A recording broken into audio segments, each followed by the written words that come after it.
नमस्कार। देशकाल में आपका स्वागत है। मैं हूं मुकेश कुमार। दोस्तों, कोई भी अमेरिकी राष्ट्रपति डोनाल्ड ट्रंप के व्यवहार को देख के समझ सकता है कि वो अपना मानसिक संतुलन खो चुके हैं। वो अपने वश में नहीं हैं। वो अंदर से बौखलाए हुए हैं, बेचैन हैं। उनको समझ में नहीं आ रहा है कि वो क्या करें और क्या न करें, क्योंकि ईरान उनके काबू में नहीं आ रहा है। ईरान को इतनी धमकियां देने के बावजूद कुछ असर नहीं हो रहा है। ईरान ज्यों का त्यों खड़ा है और खुद खड़ा ही नहीं है, बल्कि चुनौती भी लगातार बना हुआ है और छटपटा के रह जा रहे हैं डोनाल्ड ट्रंप। और इसी छटपटाहट में वो अजीबो-गरीब किस्म की घोषणाएं भी कर रहे हैं। अब उनकी घोषणा पहली तो ये कि होर्मुज पर अब अमेरिका का नियंत्रण हो गया, या नियंत्रण तो पहले से उसका दावा करते रहे, लेकिन अब होर्मुज जो है अमेरिकन टेरिटरी हो गई है, यानी वो अमेरिका का हिस्सा हो गई है। यहाँ तक दावे करना, और बचपने की हद देखिए कि उसका एक वो नक्शा बनाकर सोशल मीडिया पर पोस्ट भी कर देते हैं। ये बिल्कुल बचकाना दिखता है, बचपना, जिसे अंतर्राष्ट्रीय राष्ट्रीय कानूनों का कोई अता पता नहीं है। जो एक जिद ठाने हुआ है, मैया मैं तो चंद खिलौना लई हों, चांद लेने की जैसे कृष्ण जिद करते हैं सूरदास के उस पद में, ठीक उसी तरह से डोनाल्ड ट्रंप होर्मुज के लिए पगलाए हुए हैं, बौखलाए हुए हैं। लेकिन ये सिर्फ बौखलाहट नहीं है, ये उनका पागलपन नहीं है, इसमें उनकी एक कोशिश भी है कि कैसे वो अमेरिकी जनता को प्रभावित करें कि वो हारे नहीं हैं, वो जीत गए हैं, और इसके लिए झूठे दावे करते रहते हैं पब्लिक को गुमराह करने के लिए। तो एक आज जो मैं चर्चा करना जा रहा हूँ, वो एक तो ये है कि जो ट्रंप ने कहा है कि होर्मुज पर अब अमेरिका का हिस्सा बन गया है और नक्शा भी जारी कर दिया है, उसका क्या मायने हैं अंतर्राष्ट्रीय सियासत के लिहाज से और अमेरिका की घरेलू सियासत के लिहाज से। लेकिन इससे भी बड़ा महत्वपूर्ण जो इसका मेरे आज वीडियो का पक्ष है, वो ये है कि किस तरह से ईरान अपना एक ट्रैप फैला रहा है, एक ऐसा जाल उसने बुन दिया है जिसमें डोनाल्ड ट्रंप समझ नहीं पा रहे हैं कि वो करें तो क्या करें, जाएं तो कहाँ जाएं। और अगर वो ईरान के खिलाफ ज़्यादा बड़ी कार्रवाई के लिए सोचते हैं तो ये एक ईरान के जाल में फंसने जैसा ही होगा, और इसके और भी बुरे नताइज उनको झेलने पड़ेंगे, अमेरिका को झेलने पड़ेंगे। शुरुआत पहले ट्रंप का ही जो रवैया है उससे करते हैं। ये सब जानते हैं कि ट्रंप ने जो घोषणा की है उसका कोई कानूनी आधार नहीं है अंतर्राष्ट्रीय राजनीति में, उस पर मैं आऊँगा। इसका अगर कोई मकसद हो सकता है तो ये कि वो ईरान पर दबाव बनाना चाहते हैं, इस तरह की धमकियां देकर। उनको अभी भी कहीं से ये लग रहा होगा कि ईरान के अंदर जो जनता है वो बेचैन है, और अगर इस तरह की घोषणाएं की जाएं तो हो सकता है उसकी बेचैनी और सतह पर आ जाए और जो ईरान की रिजीम है उसको चैलेंज करने लगे। इसकी कोई संभावना नहीं है, क्योंकि अब ईरान बदल चुका है, ईरानी देख चुके हैं और ईरानी एकजुट हो चुके हैं। इसलिए ये कोशिश जो ट्रंप साहब करना चाहते हैं वो रंग नहीं लाने वाली है। दूसरा, वो अपने डोमेस्टिक ऑडियंस, या यूँ कहें कि अपने मतदाताओं को ये मैसेज देना चाहते हैं कि अमेरिका जीत रहा है। उनकी हर तरफ से आलोचना हो रही है, तेल की कीमतें घरेलू बाजार में लगातार बढ़ती जा रही हैं, महंगाई बढ़ती जा रही है, उनका अपना जो मागा सपोर्ट बेस है वो बुरी तरह से हिल चुका है और वो अब छिटक रहा है। और अब एक बड़ा खतरा मिड टर्म इलेक्शन को लेकर मंडरा रहा है, क्योंकि अब तो 2-3 महीने ही बचे, नवंबर में मिड टर्म इलेक्शंस होने हैं, और मिड टर्म इलेक्शन में जो दुर्गति होने वाली है उसके बाद फिर डोनाल्ड ट्रंप की कोई हैसियत बाकी नहीं रह जाएगी अमेरिकी राजनीति में, क्योंकि अगर दोनों सदनों में उनकी पार्टी बहुमत खो देती है तो बावजूद इसके कि वो राष्ट्रपति के तौर पर उनके पास बहुत सारे इख्तियारात हैं, अधिकार हैं, उनका इस्तेमाल करने की वो कोशिश कर सकते हैं, लेकिन अगर उनका इम्पीचमेंट वगैरह होने लगा तो वो कहीं के नहीं रह जाएंगे। तो उन्होंने ये जो दावा किया कि होर्मुज अब अमेरिका का है, उसको तो वाइट हाउस के लोगों ने भी सीरियसली नहीं लिया। वाइट हाउस के सूत्रों से खबर आई कि ये तो एक मजाक है, मजाक था, और ये उसी तरह का मजाक था जिस जैसे उन्होंने ग्रीनलैंड पर कब्जा करने की बात कही, कनाडा को अमेरिका में मिलाने की बात कही, या गजा में रिवियरा बनाने की बात कही। तो इस तरह के जो दावे वो करते रहे हैं, उसी तरह का एक दावा ये भी है। ये तो बिल्कुल क्लियर होना चाहिए कि अमेरिका ऐसा कर ही नहीं सकता। अमेरिका इसलिए नहीं कर सकता है कि अगर ऐसा करना है तो उसको सबसे पहले वहाँ पर सैन्य कब्जा करना पड़ेगा, पूरी तरह से सैन्य नियंत्रण उस पूरे इलाके पर करना पड़ेगा, जो कि अमेरिका के लिए संभव ही नहीं है। जो परिस्थितियाँ बना दी हैं ईरान ने, उसमें वो संभव नहीं है।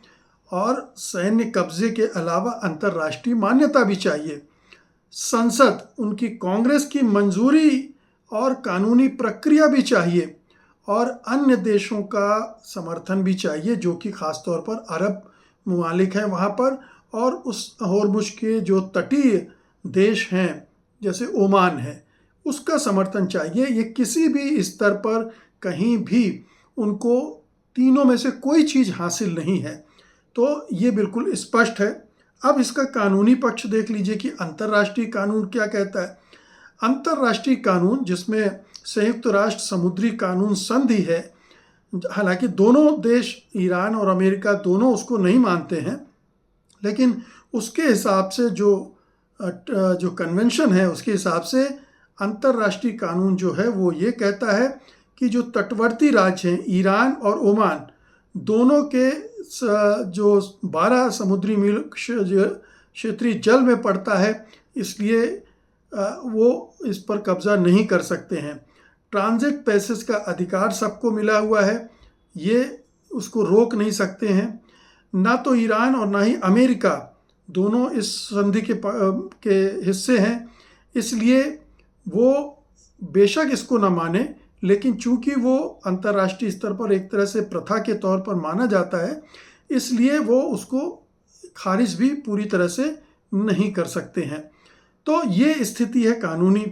अब पश्चिमी देशों और जो खाड़ी के देश हैं, उनकी प्रतिक्रिया अभी उस तरह से खुलकर नहीं आई है, और शायद इसलिए नहीं आई है क्योंकि उन्हें पता है कि ये ट्रंप सुबह कुछ बोलता है, शाम को कुछ बोलता है, और इस तरह की घोषणा का तो कोई अर्थ ही नहीं है। इसलिए वो चुप बैठे हैं, देख रहे हैं कि वो ट्रंप कैसे आगे पीछे हो रहे हैं, और अमेरिका में निराशा बढ़ रही है, ये भी देख रहे हैं।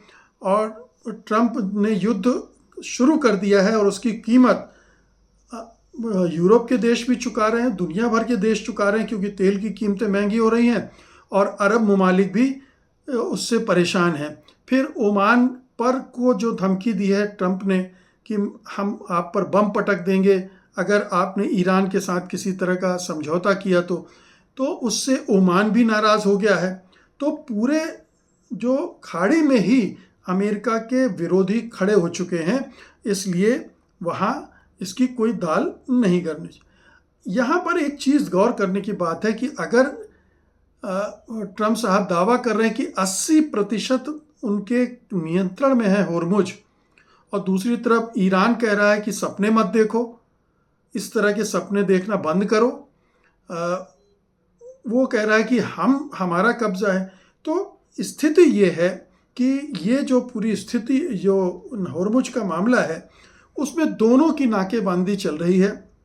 जो जहाँ से करीब 130-140 जहाज़ प्रतिदिन गुजरते थे, वहाँ से मुश्किल से 5-7 जहाज़ गुजर रहे हैं।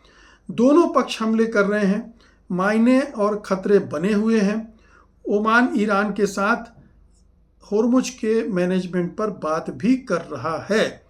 तो ये स्पष्ट है कि जो दावा कर रहे हैं ट्रंप महोदय वो सरासर झूठ है, उसमें कोई दम कहीं से बिल्कुल भी नहीं है और इसको कोई गंभीरता से ले भी नहीं रहा है।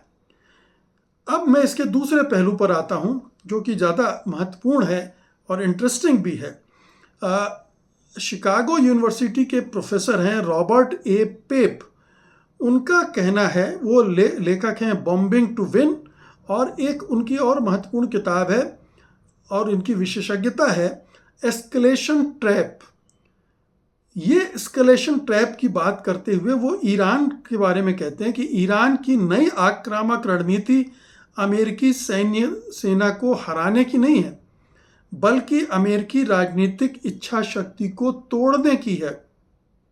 गैस की कीमतें बढ़ाकर और गल्फ को लॉक करके तेहरान ट्रंप पर एस्केलेशन ट्रैप लगा रहा है ताकि मिड टर्म चुनाव पलट जाए। पेप का पूरा तर्क समझिए।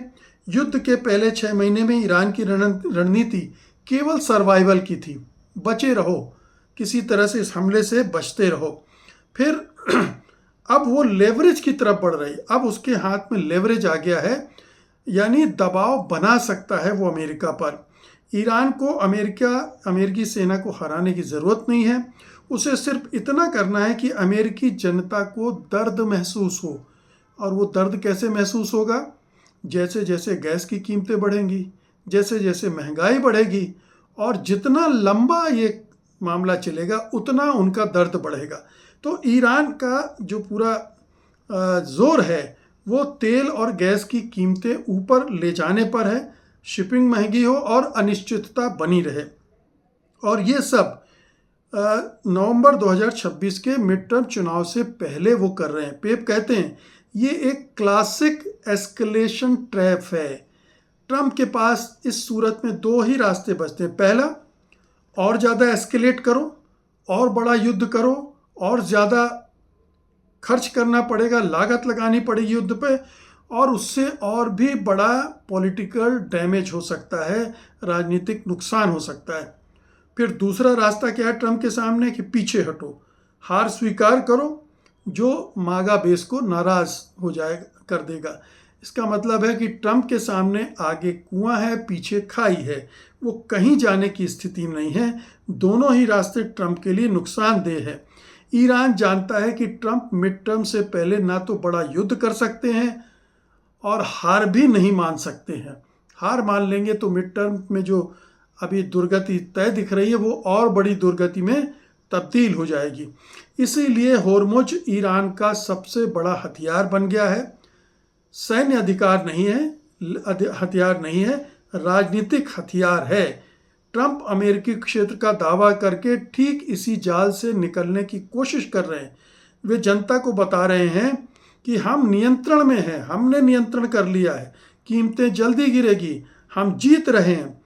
लेकिन पेप कहते हैं कि ये नैरेटिव जितना जोर से बोला जा रहा है उतना ही कमज़ोर होता जा रहा है, क्योंकि आप बार बार जीतने की घोषणा करते हो, लेकिन दुनिया से जब आपको खबरें मिलती हैं कि आप जीत नहीं रहे हो, आप हार रहे हो, ईरान आप पर लगातार भारी पड़ रहा है, तो ये नैरेटिव उल्टा पड़ने लगता है। और इस सूरत में ट्रंप को नुकसान पर नुकसान होता दिख रहा है। जितना वो बड़े बड़े दावे करते हैं और बाद में जो दावे फुस निकलते हैं, फुस हो जाते हैं, तो फिर उनकी और फजीहत होती है, उनकी और किरकिरी होती है। और ये जो दावा उन्होंने कर दिया होर्मुज पर, होर्मुज अमेरिका का हो गया है और नक्शा भी जारी कर दिया, उससे उनकी यही इमेज बन रही है, वो हास्यास्पद बन रहे हैं और जो उनका दावा है वो पूरी तरह से खोखला साबित हो रहा है, सैन्य रूप से बिल्कुल अधूरा है और राजनीतिक रूप से ये एक डिफेंसिव स्टेप है। ईरान उसे पूरी तरह से ठुकरा रहा है क्योंकि वो जानता है कि असली लड़ाई फारस की खाड़ी में नहीं बल्कि अमेरिका के मिड टर्म इलेक्शन में लड़ी जा रही है, और वो मिड टर्म इलेक्शन को ध्यान में रखते हुए अपनी पॉलिसी, अपनी रणनीति बना रहा है, अपनी चालें चल रहा है। तो ये युद्ध अब मिसाइलों और टैंकरों से नहीं लड़ा जा रहा है, ये इच्छा शक्ति, महंगाई और चुनावी अंक गणित का युद्ध बन गया है और बुरी तरह से ट्रंप इसमें फंस गए हैं। ये हाल हो गया है ट्रंप का। तो कुल मिलाकर ये कि ईरान बहुत सधी हुई चालें चल रहा है। ईरान बहुत बड़ा गेम खेल रहा है। वो एस्केलेशन ट्रैप बिछा चुका है और डोनाल्ड ट्रंप उसमें फंस चुके हैं, फड़फड़ा रहे हैं, निकलने के लिए छटपटा रहे हैं।